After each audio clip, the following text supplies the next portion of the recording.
പോകുന്നത് module 5 arches ആണ്. അപ്പോൾ ആർച്ചസിൽ നമ്മളിപ്പോൾ പ്രോബ്ലം ആണ് കൂടുതൽ ചോദിക്കുന്നത്. അപ്പോൾ പ്രോബ്ലത്തിൽ ടേംസ് 1-2 ടേംസ് അറിഞ്ഞിരുന്നാൽ, ബേസിക് ആയിട്ടുള്ള ടേംസ് അറിഞ്ഞിരുന്നാൽ മാത്രമേ നമുക്ക് ആർട്സിൻ്റെ ക്വസ്റ്റ്യനിൽ നിന്ന് അതെന്താണ്, എൽ ആണോ എച്ച് ആണോ എന്നൊക്കെ നമുക്ക് എടുത്തെഴുതാൻ പറ്റത്തുള്ളൂ. അപ്പോൾ ആദ്യം നമുക്ക് ടേംസിലോട്ട് പോകാം. ഇതാണ് ഒരു ആർച്ചിൻ്റെ സ്ട്രക്ചർ എന്ന് പറയുന്നത്. ആ ആർച്ചിൻ്റെ സ്ട്രക്ചറിൽ ഏറ്റവും ടോപ്പ് മോസ്റ്റ് ആയിട്ടുള്ള പോയിൻറ്റിനെയാണ് നമ്മൾ ക്രൗൺ എന്ന് പറയുന്നത്. ക്രൗൺ, ആ ക്രൗണിൽ ചെറിയൊരു പ്രൊജക്ഷൻ മറ്റ് പോർഷൻസിനെ അപേക്ഷിച്ച് ഈ ഒരു ക്രൗൺ പോർഷനിൽ ഒരു പ്രൊജക്ഷൻ നിങ്ങൾ കാണുന്നുണ്ട്. ഈ ഒരു പ്രൊജക്ഷൻ എന്ന് പറയുന്നത് ഈ പോർഷനെ നമ്മൾ കീ സ്റ്റോൺ എന്നാണ് പറയുന്നത്. അതുപോലെ തന്നെ ഈ ഒരു അറേഞ്ച്മെൻറ്റ്സ് എന്ന് വെച്ചാൽ ഇപ്പോൾ സാധാ ഒരു റെക്റ്റാങ്കിളിൻ്റെയോ സ്ക്വയറിൻ്റെ അറേഞ്ച്മെൻ്റ് അല്ല ഇവിടെ കാണുന്നത്, വെഡ്ജ് ഷേപ്പിൻ്റെ അറേഞ്ച്മെൻ്റ് ആണ് കാണുന്നത്. ഈ വെഡ്ജ് ഷേപ്പ് യൂണിറ്റിനെയാണ് നമ്മൾ വൗസിയർ അല്ലെങ്കിൽ വൂസ്വാർ എന്ന് പറയുന്നത്.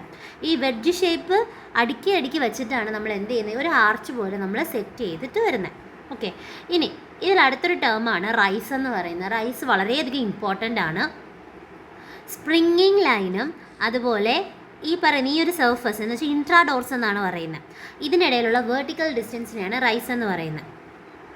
അപ്പോൾ ഒരു ആർച്ചിൻ്റെ ഇന്നർ സർഫസിനെ പറയുന്ന പേര്, ഇതാണ് ഇന്നർ സർഫസ്. ഒരു ആർച്ചിൻ്റെ ഇന്നർ സർഫസിനെ പറയുന്ന പേരാണ് ഇൻട്രാഡോർസ്. അതുപോലെ ഈ എക്സ്റ്റേണൽ കാണുന്ന കർവിനെ, ഈ ഇൻറ്റേർണൽ സർഫസ് അല്ല, ഇൻറ്റേർണൽ കർവിനെ ഇൻട്രാഡോർസ് എന്നും, എക്സ്റ്റീരിയർ കാണുന്ന അല്ലെങ്കിൽ എക്സ്റ്റേണൽ കാണുന്ന കർവിനെ എക്സ്ട്രാഡോർസ് എന്നാണ് പറയുന്നത്. അതുപോലെ രണ്ട് സ്പ്രിങ്ങിങ് പോയിൻറ്റിനെ കണക്ട് ചെയ്തിട്ടാണ് സ്പ്രിങ്ങിങ് ലൈൻ വരയ്ക്കുന്നത്. ഇതൊരു ഇമാജിനറി ലൈനാണ്. ആ സ്പ്രിങ്ങിങ് ലൈനും ഇൻട്രാഡോർസിനും ഇടയിലുള്ള വേർട്ടിക്കൽ ഡിസ്റ്റൻസിനെയാണ് റൈസ് എന്ന് പറയുന്നത്. Vertical distance between springing line and intrados. അപ്പോൾ ഇത്രയും പോയിൻറ്റ്സ് ആണ് നമുക്ക് പ്രോബ്ലം ചെയ്യാനായിട്ട് ആവശ്യം. ഇത്രയും ടേംസ് ആണ് പ്രോബ്ലം ചെയ്യാനായിട്ട് ആവശ്യം. നമ്മൾ അല്ലാതെ ബിൽഡിംഗ് കൺസ്ട്രക്ഷനൊക്കെ പഠിക്കുന്ന സമയത്ത് ഈ ആർച്ചസ് എന്ന് പറയുന്നൊരു ചാപ്റ്റർ തന്നെ പഠിക്കുന്നുണ്ട്. അപ്പോൾ അതിൽ ടേംസ് ടൈപ്സ് ഒക്കെ പഠിക്കുന്നുണ്ട്. അപ്പോൾ നമുക്ക് അതിൻ്റെ ഒന്നും ആവശ്യം ഇവിടെ ഇല്ല. ഇനി ഷേപ്പ് ബേസ് ചെയ്തിട്ടുള്ള ആർച്ചിൻ്റെ ക്ലാസിഫിക്കേഷൻസ് നോക്കാം. ഷേപ്പ് ബേസ് ചെയ്തിട്ട് പാരാബോളിക് ഉണ്ട്, സർക്കുലർ ഉണ്ട്, എലിപ്റ്റിക്കൽ ഉണ്ട്, പൊളിഗണൽ ഉണ്ട്. പക്ഷെ നമുക്ക് ഷേപ്പ് ബേസ്ഡ് ഉള്ളതല്ല അധികം ഇമ്പോർട്ടൻ്റ് ആയിട്ട് വരുന്നത്. നമുക്ക് സപ്പോർട്ട് ബേസ് ചെയ്തിട്ടുള്ളത് വളരെയധികം ഇമ്പോർട്ടൻ്റ് ആണ്.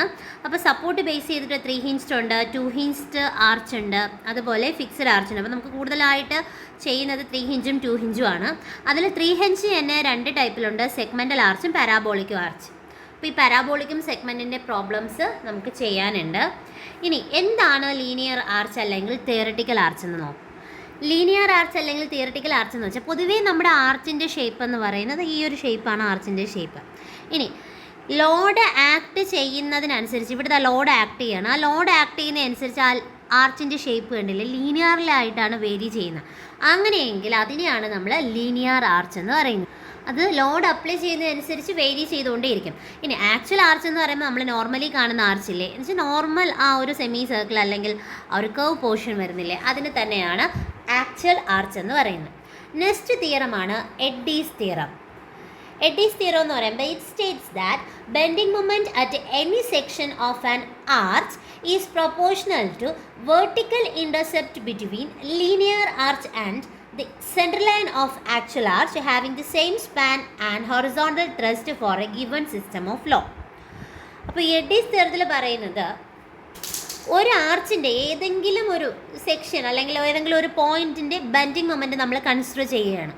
ആ ബെൻഡിങ് മൊമെൻറ്റ് എന്ന് പറയുന്നത് ഡയറക്റ്റ്ലി പ്രൊപ്പോർഷണൽ ആയിരിക്കും. എന്തിനാണെന്ന് ചോദിച്ചാൽ ലീനിയർ ആർച്ചിൻ്റെയും ആക്ച്വൽ ആർച്ചിൻ്റെയും വേർട്ടിക്കൽ ഇൻ്റർസെപ്റ്റിന് ഡയറക്റ്റ്ലി പ്രൊപ്പോർഷണൽ ആണ്.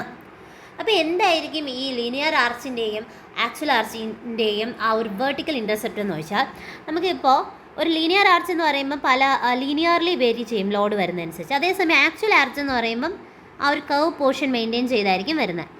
ഓക്കെ, അപ്പോൾ ഞാൻ മുകളിൽ വരച്ചിരിക്കുന്നത് ലീനിയർ ആർച്ചും ഇത് ലീനിയർ ആർച്ചും ഈ താഴെ വരച്ചിരിക്കുന്ന ആക്ച്വൽ ആർച്ചാണ്. അപ്പോൾ ഇതിൻ്റെ ഇടയിലുള്ള ഒരു വെർട്ടിക്കൽ ഇൻ്റർസെപ്റ്റ് ഇതാണ് ഉദ്ദേശിക്കുന്നത്. ഇതെന്ന് പറയുന്നത് നമ്മുടെ ആർച്ചിലെ ഏതെങ്കിലും ഒരു സെക്ഷൻ്റെ അല്ലെങ്കിൽ ഏതെങ്കിലും ഒരു പോയിൻറ്റിൻ്റെ ബെൻഡിങ് മൊമെൻറ്റിന് ഡയറക്റ്റ്ലി പ്രൊപ്പോർഷണൽ ആയിരിക്കും. ഇതാണ് Eddie's theorem. Eddy's theorem theory പാർട്ടിൽ ഒരുപാട് പ്രാവശ്യം ചോദിച്ചിട്ടുള്ളതാണ്.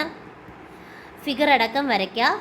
ഇതാണ് തിയററ്റിക്കൽ അല്ലെങ്കിൽ ലീനിയർ ആർച്ച്, അതുപോലെ ആക്ച്വൽ ആർച്ച്. അപ്പോൾ ഇതിൻ്റെ ഇടയിലുള്ള ഈ വെർട്ടിക്കൽ ഇൻ്റർസെപ്റ്റിന് ഡയറക്റ്റ്ലി പ്രൊപ്പോർഷണൽ ആയിരിക്കും ബെൻഡിങ് മൊമെൻറ്റ്. ഇനി 3 ഹിഞ്ച്ഡ് ആർച്ച് എന്ന് പറയുമ്പോൾ 3 ഹിഞ്ചസ് കാണും. അതാണ് 3 ഹിഞ്ച്ഡ് ആർച്ചിൻ്റെ പ്രത്യേകത. 1 2 3 ഹിഞ്ചസ് ഉണ്ട്. ദെൻ 2 ഹിഞ്ച് എന്ന് പറയുമ്പോഴത്തേക്കും 2 ഹിഞ്ചേ കാണുള്ളൂ. ഫിക്സഡ് എന്ന് പറയുമ്പം രണ്ടും ഫിക്സഡ് കണ്ടീഷൻ ആയിരിക്കും അതിൻ്റെ എൻഡ് വരുന്നത്. നമുക്കിനി കുറച്ച് ഇക്വേഷൻസ് കൂടെ നോക്കാം. ഇത് ഞാൻ സെഗ്മെൻ്റൽ ആർച്ചിൻ്റെ കാര്യമാണ് പറയുന്നത്. ഇതൊരു സെഗ്മെൻ്റൽ ആർച്ചാണ്. ആ സെഗ്മെൻ്റൽ ആർച്ചിൽ സി എന്ന് പറയുന്ന ഒരു സെൻട്രൽ പോയിൻ്റ് ഉണ്ട്.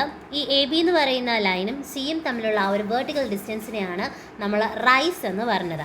ആ റൈസാണ് ഞാനിവിടെ എച്ച് കൊണ്ട് ഡിനോട്ട് ചെയ്തിരിക്കുന്നത്, എച്ച്. ദെൻ ഇനി ഒരു പോയിൻ്റ്, ആ ആർച്ചിൽ വേറൊരു പോയിൻ്റ് കൂടെ നമ്മൾ കൺസിഡർ ചെയ്യുന്നുണ്ട്. അതാണ് ഡി എന്ന് പറയുന്നത്. ആ ഡിയിൽ നിന്നുള്ള ഡിയെ രണ്ട് വേർട്ടിക്കൽ കമ്പോണൻ്റ് ആയിട്ട് എടുക്കുകയാണെങ്കിൽ അതിൻ്റെ വേർട്ടിക്കൽ ഡിസ്റ്റൻസ് വൈയും അതുപോലെ തന്നെ ഹൊറിസോണ്ടലി ഉള്ള ഡിസ്റ്റൻസ് എന്ന് പറയുന്നത് എസ് ആണ്. ഹൊറിസോണ്ടലി ഡിസ്റ്റൻസ് എന്ന് ഉദ്ദേശിക്കുന്നത് ലെഫ്റ്റിൽ നിന്ന് ഇപ്പോൾ ഇത്ര മാറിയിട്ടെന്ന് ക്വസ്റ്റ്യനിൽ കാണും. ആ ഒരു ഡിസ്റ്റൻസ് ആണ് എക്സ് എന്ന് പറയുന്നത്. ദെൻ അതിൻ്റെ വേർട്ടിക്കൽ ഡിസ്റ്റൻസ് വൈ ആണ്. അതുപോലെ തന്നെ ഈ ഡിക്കും സിക്കും ഇടയിലുള്ള ആംഗിളാണ് തീറ്റ എന്ന് പറയുന്നത്. അപ്പോൾ ഇത്രയും കാര്യങ്ങൾ കോമൺ ആയിട്ട് അറിഞ്ഞിരിക്കണം. ഇതിൻ്റെ കുറച്ച് ഇക്വേഷൻസ് കൂടെ നോക്കാം. ഫസ്റ്റ് ഓഫ് ഓൾ ആറാണ് റേഡിയസ്. റേഡിയസ് എന്ന് പറയുന്നത് ഈ കാണുന്ന ഈ ഒരു ഡിസ്റ്റൻസിനെയാണ് ഡി, ഈ സെൻറ്റർ പോയിൻ്റ് ഒ എന്ന് എടുക്കാം. ഡി ഒ വരെയുള്ള ഡിസ്റ്റൻസിനെയാണ് ഞാൻ ആറായിട്ട് എടുത്തിരിക്കുന്നത്. അപ്പോൾ ആറ് കാൽക്കുലേറ്റ് ചെയ്യാനുള്ള ഇക്വേഷനാണ് R = L² divided by 8h + h/2. h rise ആണ്, L ലെങ്ത് ആണ്. അപ്പോൾ നമുക്കെല്ലാം നോൺ വാല്യൂസ് ആയിരിക്കും. നോൺ വാല്യൂസ് ആണെങ്കിൽ നമുക്ക് ഈസി ആയിട്ട് ആറ് കാൽക്കുലേറ്റ് ചെയ്യാൻ പറ്റും. അതുപോലെ തന്നെ ഞാൻ എക്സും വൈയും പറഞ്ഞിട്ടുണ്ടായിരുന്നു. എക്സ് എന്ന് പറഞ്ഞാൽ ലെഫ്റ്റിൽ നിന്ന് എക്സ് ഡിസ്റ്റൻസ് മാറി. അതുപോലെ തന്നെ എൻ്റെ വെർട്ടിക്കൽ വൈ. അത് രണ്ടും കാൽക്കുലേറ്റ് ചെയ്യേണ്ട ഇക്വേഷനാണ് x = L/2 - r sin θ. Then y calculate ചെയ്യണമെങ്കിൽ y = h - r × 1 - cos θ. അതല്ല എങ്കിൽ അതിൻ്റെ ബ്രാക്കറ്റ് ഓപ്പൺ ചെയ്തിട്ടുള്ളതാണ് r cos θ - r - h. രണ്ടിലേത് ഇക്വേഷൻ വേണമെങ്കിൽ യൂസ് ചെയ്യാം, ഒന്ന് തന്നെയാണ്. ദെൻ ലെങ്ത് കാൽക്കുലേറ്റ് ചെയ്യാൻ വേണ്ടിയുള്ള equation L × √h1 / √h1 + √h2. Okay, ഇത്രയും കാര്യങ്ങൾ അറിയാം. അത് നമ്മളിപ്പോൾ എന്താണ് L, Y, X, R എന്ന് പറഞ്ഞു. അടുത്ത് നമ്മൾ പറയാൻ പോകുന്ന എന്നും ക്യൂവും എന്താണ്. ഞാൻ ഈ കർവിൻ്റെ കുറച്ച് പോർഷൻസ് എടുത്തിട്ടാണ് ഈ വരയ്ക്കുന്നത്. അപ്പോൾ ഈ പോർഷനിൽ മെയിനായിട്ട് ഒരു എന്ത് കാണും, നോർമൽ ത്രസ്റ്റ് കാണും. Okay, normal thrust. അതുപോലെ തന്നെ ഒരു റിയാക്ഷൻ ഫോഴ്സും ഇവിടെ കാണും, അല്ലെങ്കിൽ ഒരു റേഡിയൽ ഷിയർ എന്ന് പറയാം. റിയാക്ഷൻ ഫോഴ്സ് അല്ല, റേഡിയൽ ഷിയർ കാണും. അപ്പോൾ ഒരു നോർമൽ ത്രസ്റ്റും കാണും, റേഡിയൽ ഷിയറും കാണും. നോർമൽ ത്രസ്റ്റിനെ ഞാൻ N എന്ന് ഡിനോട്ട് ചെയ്യുന്നു, റേഡിയൽ ഷിയറിനെ Q എന്ന് ഡിനോട്ട് ചെയ്യുന്നു. ഇനിയുള്ളത് ഇത് രണ്ടും കാൽക്കുലേറ്റ് ചെയ്യേണ്ട ഫോർമുലയാണ്. ഈ ഫോർമുല എന്ന് പറഞ്ഞാൽ N കാൽക്കുലേറ്റ് ചെയ്യാൻ V sin θ + H cos θ and Q calculate ചെയ്യാൻ V cos θ - H sin θ.